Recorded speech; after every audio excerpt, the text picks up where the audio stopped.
नमस्कार दोस्तों, हमारे YouTube चैनल JB एजुकेशन में आप सभी का हार्दिक स्वागत है, अभिनंदन है।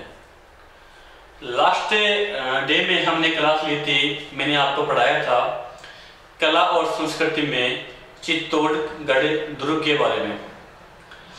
आज की क्लास मैं आपको प्रत्येक दिन 2 क्लासें प्रोवाइड करवाता रहूंगा।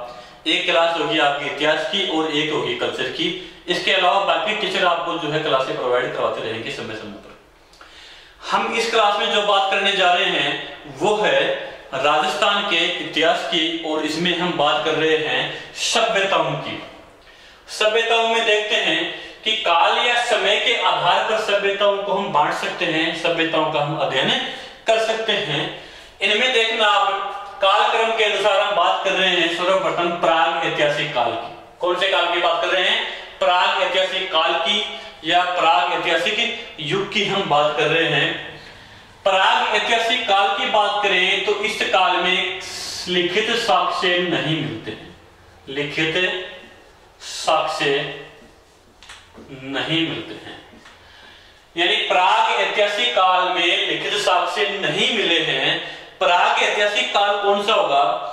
तो संस्कृति और सभ्यता का वह युग, संस्कृति व सभ्यता का वह युग जिस युग में मानव की उत्पत्ति हुई हो, वह कौन सा है? प्राग ऐतिहासिक काल। तो यह भी कह सकते हैं कि मानव की उत्पत्ति जिस युग में हुई या जिस काल या समय में हुई वो कौन सा था? तो वो था प्राग ऐतिहासिक काल। इस काल से संबंधित लिखित साक्ष्य कहीं से भी नहीं मिले हैं, कहीं से भी नहीं प्राप्त हुए हैं। दूसरा हमारे सामने दोस्तों है आद्य ऐतिहासिक काल। कौन सा है? आद्य ऐतिहासिक काल। आद्य ऐतिहासिक काल की बात करें तो यहां से लिखित साक्ष्य तो प्राप्त होते हैं। कैसे साक्ष्य? लिखित साक्ष्य मिले हैं, लेकिन वो जो मिले हैं लिखित साक्ष्य वो कैसे हैं? तो वो है अपठनीय। तो आद्य ऐतिहासिक काल में जो लिखित साक्ष्य प्राप्त हुए वो कैसे हैं? अपठनीय है, उनको पढ़ना मुश्किल है, उनको पढ़ा नहीं जा सकता। क्यों नहीं पढ़ा जा सकता?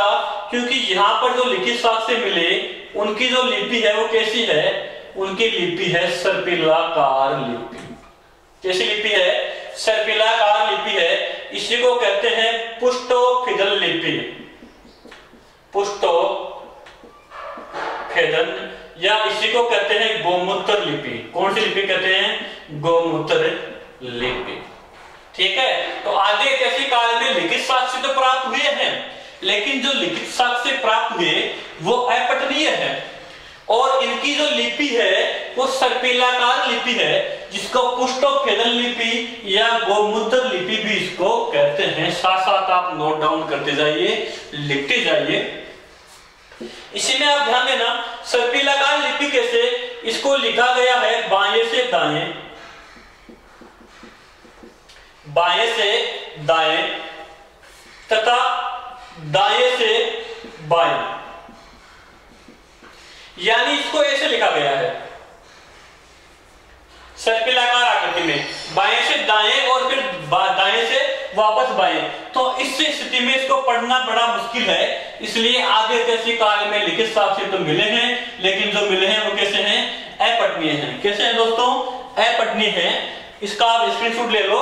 इसी में आपको आगे बता दूं, इसी आद्य ऐतिहासिक काल में, इसी आद्य ऐतिहासिक काल में एक सभ्यता विकसित हुई। वो सभ्यता कौन सी थी? मेसोपोटामिया की सभ्यता। मेसोपोटामिया की सभ्यता कौन सी सभ्यता है? आद्य ऐतिहासिक काल में जो सभ्यता विकसित हुई कौन सी है? मेसोपोटामिया की सभ्यता। ये मेसोपोटामिया की सभ्यता 2 नदियों के किनारे विकसित हुई है। 2 नदियां कौन सी हैं? दजला व फेरात नदी। कौन सी है? फेरात नदी। तो मेसोपोटामिया की सभ्यता दजला और फेरात नदी के किनारे विकसित हुई है, तथा इसी आद्य ऐतिहासिक काल में एक और सभ्यता विकसित हुई है, जो कौन सी है? सिंधु नदी घाटी सभ्यता। सिंधु घाटी सभ्यता, या इसी को बोलते हैं सिंधु सभ्यता। इसी में आएगी अपनी क्या? कालीबंगा। इसी में क्या है? कालीबंगा, जो कहाँ है, राजस्थान में है, राजस्थान के हनुमानगढ़ जिले में घग्गर नदी के किनारे जो सभ्यता विकसित हुई है, कौन सी है वो, कालीबंगा सभ्यता। दोस्तों मेसोपोटामिया की सभ्यता और सिंधु घाटी सभ्यता, इन दोनों सभ्यताओं को इतिहासकार जो है एक दूसरे की समकालीन बताते हैं। समकालीन किस आधार पर बताते हैं, तो ध्यान देना, मेसोपोटामिया की सभ्यता से एक बेलनाकार आकृति का, कैसे आकृति का, बेलनाकार आकृति का बर्तन प्राप्त हुआ। क्या प्राप्त हुआ, बेलनाकार आकृति का बर्तन प्राप्त हुआ। और ऐसा ही एक बेलनाकार आकृति का बर्तन सिंधु घाटी सभ्यता से भी प्राप्त होता है। दोनों सभ्यताओं से, मेसोपोटामिया की सभ्यता से और सिंधु घाटी सभ्यता से भी बेलनाकार आकृति के पात्र या बर्तन प्राप्त हुए, जिस आधार पर हम कह सकते हैं कि मेसोपोटामिया और सिंधु घाटी सभ्यता, दोनों सभ्यताएं एक दूसरे की समकालीन थी। दोनों कौन सी, सिंधु घाटी और मेसोपोटामिया की सभ्यता, दोनों क्या थी, एक दूसरे की समकालीन थी। यहां तक किसी को दिक्कत है? आगे बात करते हैं ऐतिहासिक काल में। तो इस काल में या इस युग में लिखित साक्ष्य प्राप्त हुए हैं। कैसे साक्ष्य, लिखित साक्ष्य। और जो लिखित साक्ष्य प्राप्त हुए उनको पढ़ा भी जा सकता है, तो ये क्या हुए, पठनीय भी हैं। तो ऐतिहासिक काल में लिखित साक्ष्य प्राप्त हुए हैं जो पठनीय भी है, जिनको पढ़ा भी जा सकता है। इसका स्क्रीनशॉट ले लीजिए, साथ में सबको आप उतार कर लीजिए, अपनी बुक में आप नोट भी कर लीजिए, ताकि आपको दोबारा कभी समस्या नहीं होगी। स्क्रीनशॉट आप ले लीजिए फिर में, इसमें हम आगे बढ़ते हैं।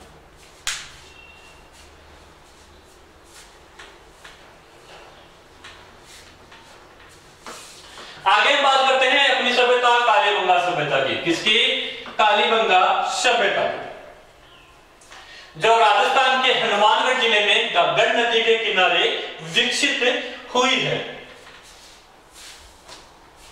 कौन सी बात कर रहे हैं, कालीबंगा के। कौन सी साहब, कालीबंगा, जो कहां है, हनुमानगढ़ जिले में।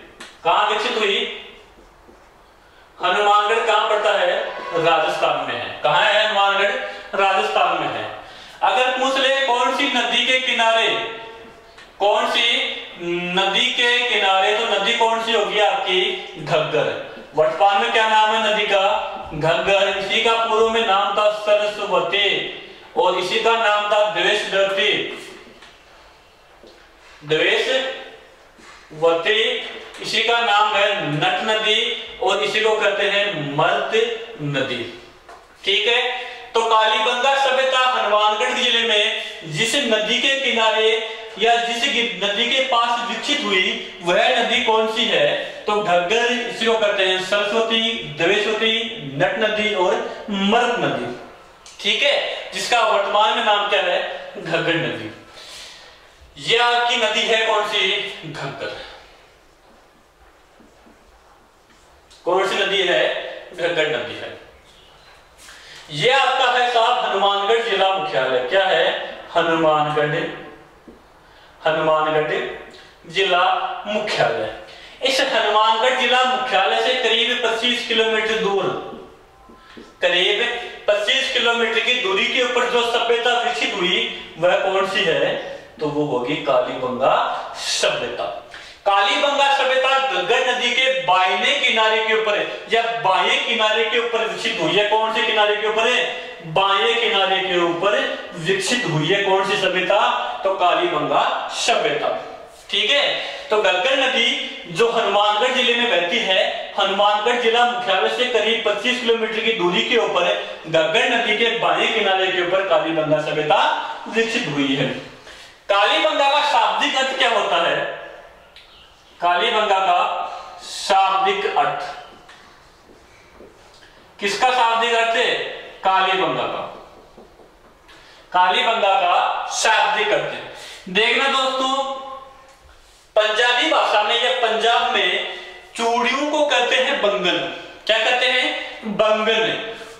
चूड़ियों क्या कहते हैं, बंगन। और जो कालीबंगा है यह है पंजाबी भाषा का शब्द। कौन सी भाषा का शब्द है, पंजाबी भाषा का शब्द है। कौन सा? कालीबंगा, जिसका शाब्दिक अर्थ होता है काले रंग की चूड़ियां। कैसे रंग की? काले रंग की चूड़ियां। कैसी चूड़ियां है साहब? ये काले रंग की चूड़ियां हैं। इसका शाब्दिक अर्थ क्या है कालीबंगा का? काले रंग की चूड़ियां। जो कौन सी भाषा का शब्द है कालीबंगा? ये शब्द सा पंजाबी भाषा का शब्द है। इसका शाब्दिक अर्थ है काले रंग की चूड़ियां।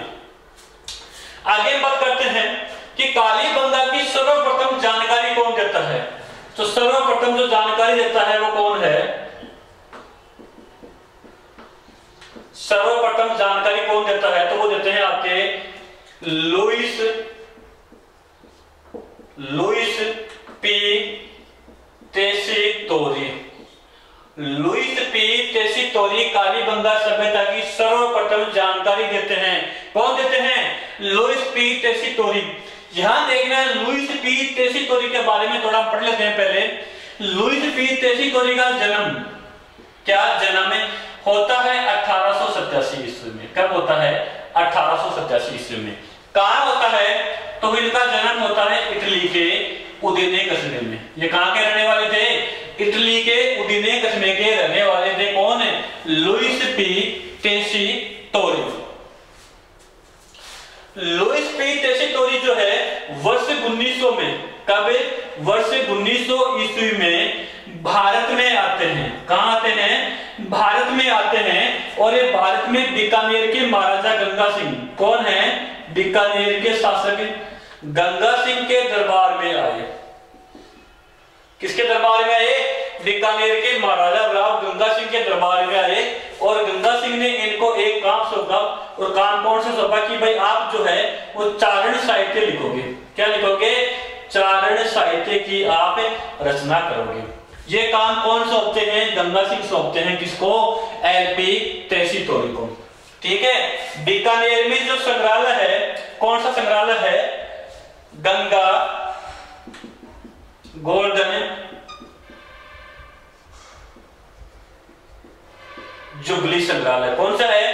गंगा गोल्डन जुबली संग्रहालय जो बीकानेर में है वो एलपी टेसीटोरी की ही देन है। इन्होंने ही गंगा गोल्डन जुबली संग्रहालय का बीकानेर में निर्माण करवाया था। और एलपी टेसीटोरी ने ही सर्वप्रथम कालीबंगा सभ्यता की जानकारी दी थी। इसका आप स्क्रीनशॉट ले लीजिए।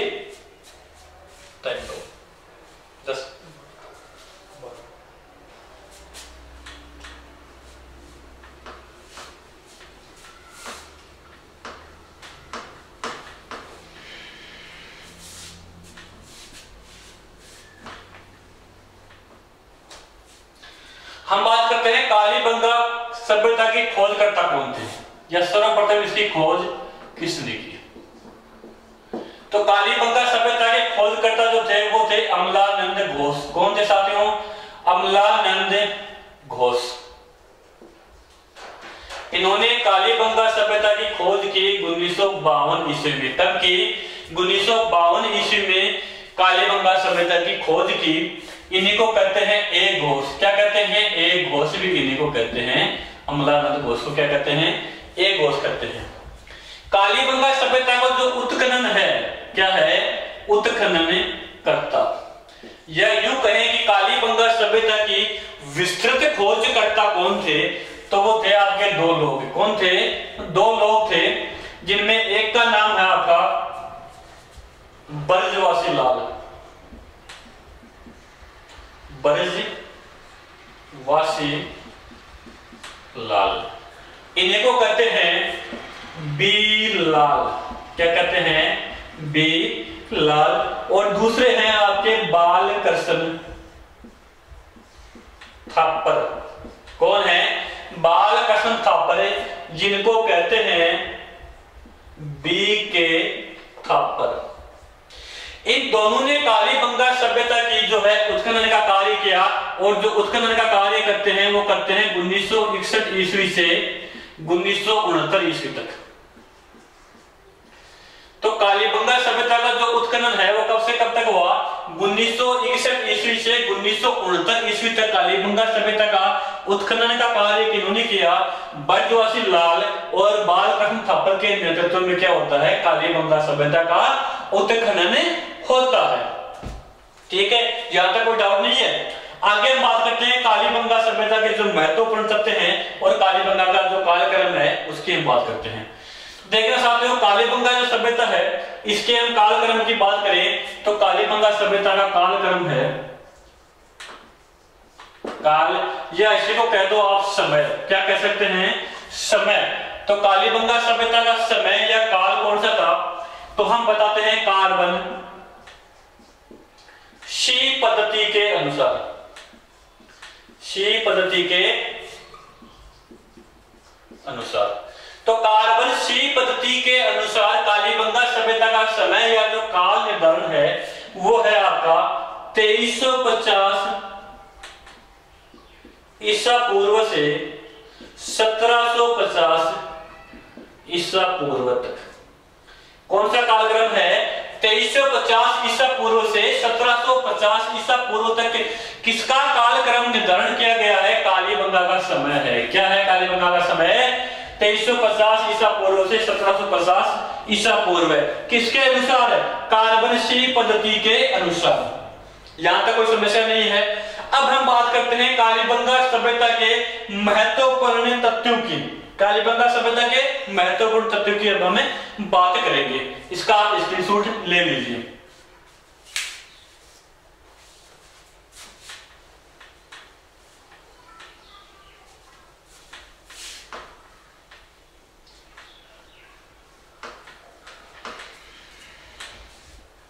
किसकी बात करेंगे दोस्तों? तो हम बात करेंगे महत्वपूर्ण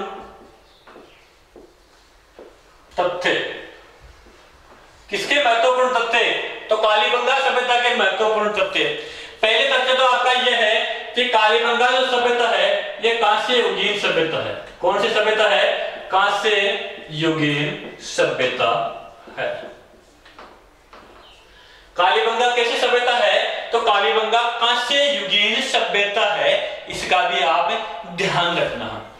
दूसरे अगर हम बात करें तो कालीबंगा सभ्यता कौन सी सभ्यता? कालीबंगा सभ्यता स्वतंत्र भारत का प्रथम पुरातात्विक स्थल है। स्वतंत्र भारत का प्रथम पुरातात्विक स्थल है जिसका उत्खनन भारत के स्वतंत्रता मिलने के बाद हुआ। कब हुआ? 1952 में हुआ। तो स्वतंत्रता प्राप्ति के बाद में सर्वप्रथम जिस सभ्यता की खोज या जिस सभ्यता का उत्खनन होता है वो कौन सा है? वो है कालीबंगा सभ्यता। तो हम यहां लिख सकते हैं कि स्वतंत्र भारत का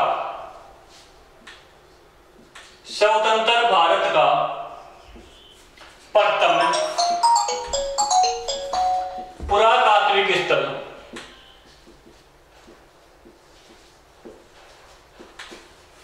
पुरातात्विक स्थल जिसका उत्खनन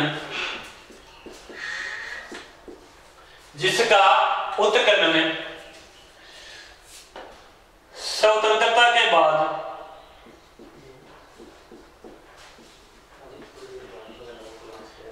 सर्वप्रथम हुआ। ठीक है, तो स्वतंत्र भारत का प्रथम पुरातात्विक स्थल जिसका उत्खनन स्वतंत्रता के बाद सर्वप्रथम होता है वो कौन सा है? कालीबंगा सभ्यता है। और कालीबंगा के बाद में जिस पुरातात्विक स्थल का उत्खनन होता है वो था कौन सा? रोपड़। वो कौन सा था? रोपड़। तो स्वतंत्र भारत का प्रथम पुरातात्विक स्थल कौन सा है? कालीबंगा सभ्यता है। कौन सी सभ्यता है? कालीबंगा सभ्यता। इन्हीं महत्वपूर्ण तथ्यों में हम आगे बात करें तो वो आगे आता है आपके महत्वपूर्ण तथ्य कौन सा है? कालीबंगा संग्रहालय। कौन सा है साथियों? कालीबंगा संग्रहालय। कौन सा संग्रहालय है? कालीबंगा संग्रहालय। देखना कालीबंगा सभ्यता से जो भी हमको तथ्य मिले, जो भी साक्ष्य मिले, चाहे जो भी मृद भांड या मृद पात्र मिले, उन सबको सुरक्षित रखने के लिए हनुमानगढ़ जिले में राज्य सरकार ने एक संग्रहालय की स्थापना करवाई और वो संग्रहालय कौन सा था? कालीबंगा संग्रहालय। कालीबंगा जो संग्रहालय है ये आपका कहां है? हनुमानगढ़ जिले में है। कहां पर है? हनुमानगढ़ जिले में। ये कहां पड़ता है? आपका राजस्थान में। ठीक है, इसका जो निर्माण है किसका? कालीबंगा संग्रहालय का, वो करवाया राज्य सरकार ने। किसने करवाया? राज्य सरकार ने या राजस्थान सरकार ने। कालीबंगा संग्रहालय की जो नींव है क्या है? नींव रखी जाती है 1985 में। कब रखी जाती है? 1985 ईस्वी में। जबकि कालीबंगा संग्रहालय का जो उद्घाटन है क्या है दोस्तों? उद्घाटन, ये उद्घाटन होता है 1886 ईस्वी में। कब होता है? 1886 ईस्वी में। समय क्या हुआ?